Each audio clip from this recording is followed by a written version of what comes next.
Thank you, Emma, for the introduction. We just heard from Jody, which is quite a unique preparation for cattle, and specifically in the north, it's becoming more and more of a necessity to the industry to prepare cattle in better ways that are going to boost production. And my studies are very similar, only looking at age that is a little bit more advanced.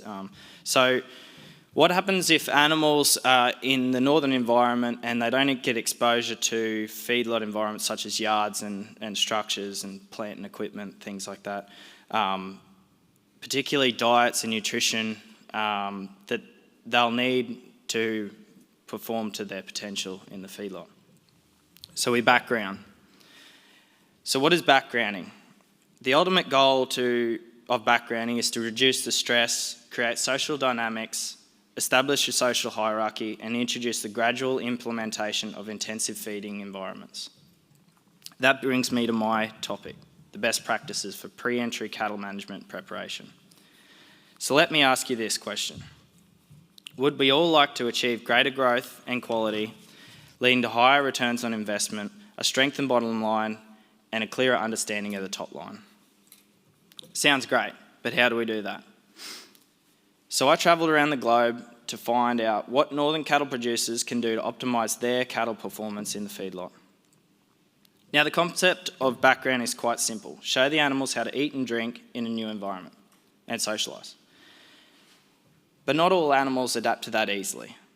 And that leads to secondary issues like respiratory diseases and poor performers. Let's face it, not every animal and environment is the same. That means that firstly we must identify potential risks, livestock types, environments, markets that our business involves. Particularly when creating a plan for developing performing herds, it is essential to have clear goals and objectives around the expected performance of the herd tailored to your environment and business structure and intentions. Some of the things to consider, and I'm going to run out of time, so I'm going to quickly run through these. Maintaining industry standard for animal welfare protocols, husbandry practices and disease management processes, retaining both traceability and tractability, implementing sustainable beef production practices and environmental responsibilities, and an essential one is not to lose sight of supply chain and customer expectations, remembering that uniformity has a consistent influence in price. The most important thing when we're setting goals for stock is it is essential to have, the primary goal is to have the cattle moving forward. Secondly, we want the cattle to become pasture ready when weaning. The third is we want to bring our bottom line up, and in this case it'll be the lighter cattle. All of these challenges can be affected or mitigated during a yard weaning environment. So similar to what Jody's talking about, but just later on in their life. For those of you that don't know what yard weaning is, it's a secure pen with adequate feed and water and allowing the animal to have an experienced life in a controlled environment without the dependence of their mother. This will include exposure to bunks and troughs. Also, it will allow the animals to get develop the social aspect of what life might be like in an intensive environment. In turn, the yard weaning leads to significant better weight gains, adaptation to intensive environments, and lower incidence of respiratory disease in feedlot cattle compared to conventional weaning methods. For the continuous advancement of the animals, we must concentrate on the best possible nutrition that we can relevant to the business and our animal needs. I'm going to skip ahead because I'm fast running out of time.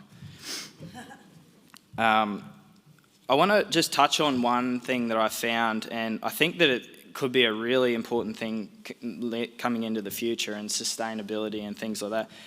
It's a focus on the RFI, which is a residual portion between feed expected that is going to be consumed and the actual amount that's consumed, whether it be more or less. So once we know what the animals consume, if we focus on the animals that produce the same amount with the less feed intake, we can produce the same amount of beef essentially with less feed. This is heritable. This trait is heritable.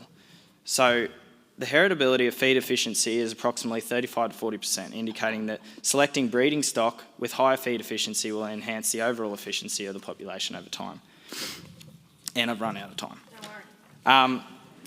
So there is ways of using tools to measure these metrics.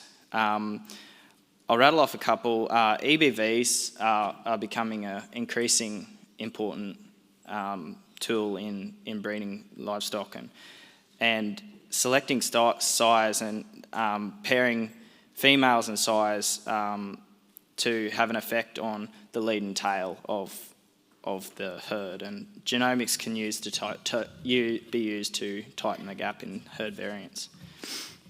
Targeted indexes such as breed plan can offer opportunity to enhance the genetic advancement of their herds and offer unbiased data on the cattle that they sell. These measurements provide producers with an opportunity to set benchmarking standards of the animal that remains in their program. So I'd just like to take the time now to firstly thank Nuffield and the Nuffield community for the chance to travel and be involved in the program. It wasn't necessarily something that I would have done off my own back. So I had wonderful employers at the time and during my Nuffield experience, or majority of it, and that was Cara and Darcy Knudsen of Knudsen Cattle. They've been great in supporting me through my journey. So I'd like to thank those guys. My current employer, they've allowed me to be here today and been very supportive of the experience, and I hope to help them in having more involvement in the Nuffield experience. I'd like to thank my sponsors, which is the Northern Pastoral Scholarship, made up of AA, COS, Kidman & Co, CPC and Elders. They've been very supportive during my travels and opening doors for me to experience some pretty amazing things. Most of all, I would like to thank my family. Like any good partner knows, if your partner didn't allow you to be here tonight, or mainly your wife, you wouldn't have done it, because you do as you're told. I encourage anyone that wants to know more about backgrounding for intensive environments to come and find me, because it is a real interest of mine, and I look to keep studying this into the future and growing my experience around this topic. Thank you.